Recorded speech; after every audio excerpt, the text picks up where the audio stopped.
Hello guys, welcome back to my YouTube channel. Thanks for subscribing and thanks for supporting me. I really appreciate.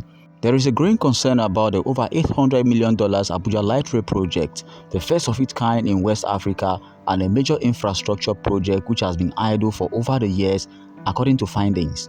A part of the project was completed and opened for use in 2018, but the service was later suspended. The entire scheme of this project has suffered over the years, with little known about government plans for its resuscitation. According to the design of the rail project, the entire construction of the project was meant to cover major routes in the Abuja metropolis, and it was meant to be developed in 6 phases. At the time, the contract was awarded at the cost of $824 million, with 60% to be funded with loans from the China Exim Bank. The project was originally meant to solve the perennial transportation problems in the Federal Capital Territory and its adjoining towns and cities. The Abuja Light Rail project consisted of 6 lots covering a distance of approximately 285 kilometers according to plans. The 42.5 kilometers Lot 1, which has been completed, has 2 lines and 12 stations connecting the Abuja city center with Nnamdi Azikiwe International Airport via the Lagos-Kano Standard Gauge Railway line at Idu. It also has stations at Abuja Metro, Stadium, Kubwa 1, Kubwa 2, Wukpa, Idu, Basanjiwa, and the airport. Lot 2 of the project was designed to start from Gwagwa via Transportation Center or Metro Station to Nyanya and Karo.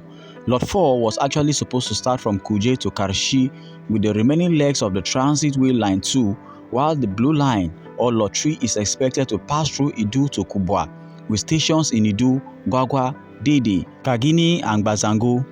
Lot 5 is also expected to start from Kubwa via Buari to Suleja, and Lot 6 from Airport via Kuje and Gwagwalada to Dobi.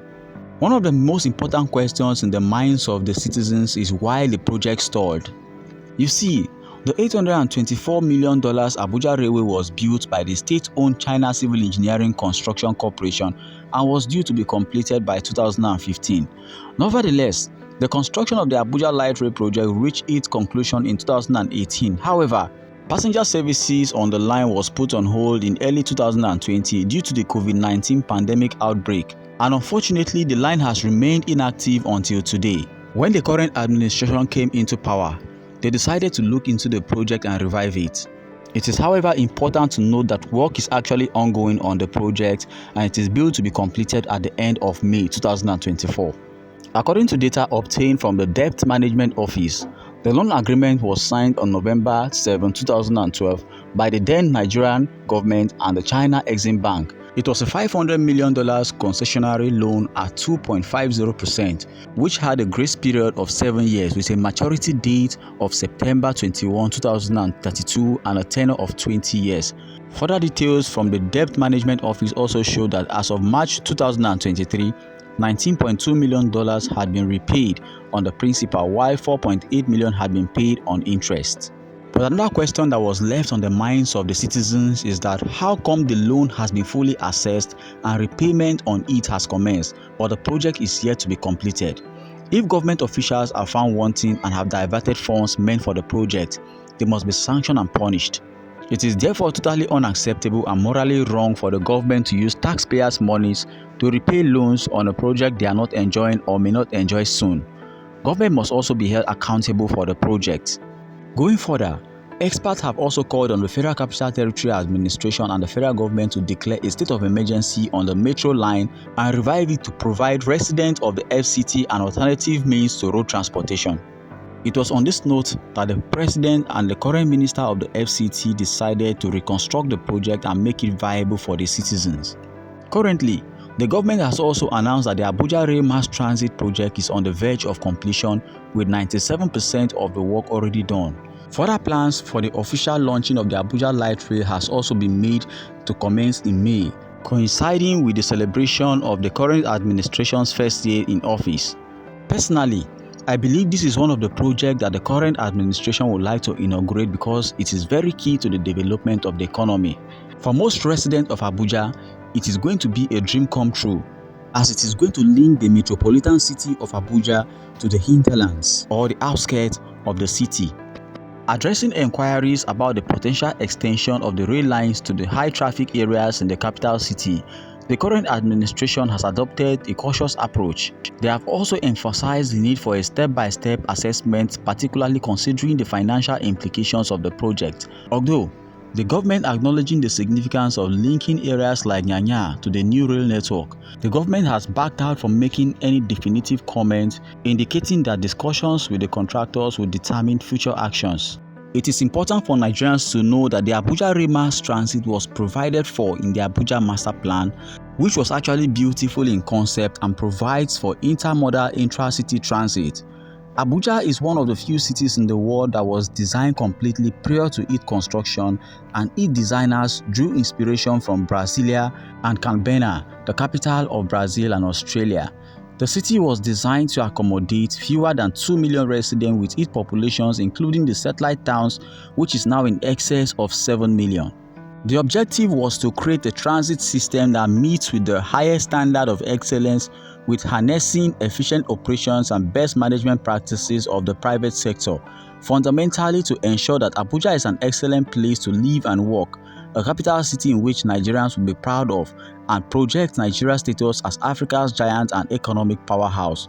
The Abuja Rail concept integrates 3 railway systems: the Rail Mass Transit, aka Light Rail, which is intra-city, the Commuter Rail, which connects the satellite towns to Abuja, and the National Rail Line, which is an intercity rail network. All the transit types were designed to run on the same standard gauge tracks through the light rail, which is designed to be electrified in the future. The Abuja Transit Plans provides for interchange between rail and buses to manage the excess and flow of people within the capital territory. Part of the concept was to have only public transport in the central business area and permitting only emergency vehicles and perhaps essential traffic such as presidential and other senior government official motorcades. Now, as with a lot of projects in Nigeria, the concept looks great on paper, but when it comes to delivery, things head south into incoherence and disappointment. The plan was for the FCTA to fund the development of the fixed infrastructure for Lot 1 and 3 and proposed to concession operations and maintenance to private operators, as the operations would not be financially viable for a private investor unless he charged uncompetitive fares that could be prohibitive to the vast majority of users. The government was actually required to provide subsidies, otherwise known as public service obligations.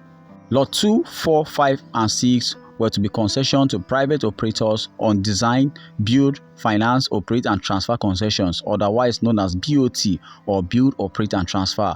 Again, such investors will require financial support from government. Private operators were to be offered land for property development to support their investment, and other revenue opportunities such as advertising to improve the financial viability of their investment. It is, however, very sad that none of these recommendations were implemented. To be candid, we need to go back to the drawing board and do some serious stock taking. Government needs to listen more, and not to itself, but to those with knowledge. There is an urgent need to preserve what has been invested to ensure that it is not all lost to pilferage and vandals. The metro is an essential transit service. It is designed to enable and support the orderly development of the city and to facilitate movement within the urbanity. Abuja is slowly descending into a traffic chaos like Lagos. This was not the plan, and there is much the government can do about it. The journey to the fulfillment of an effective and current Abuja light rail system is therefore still in its infancy. This is indeed a project that needs to be salvaged for the sake of our country and our future.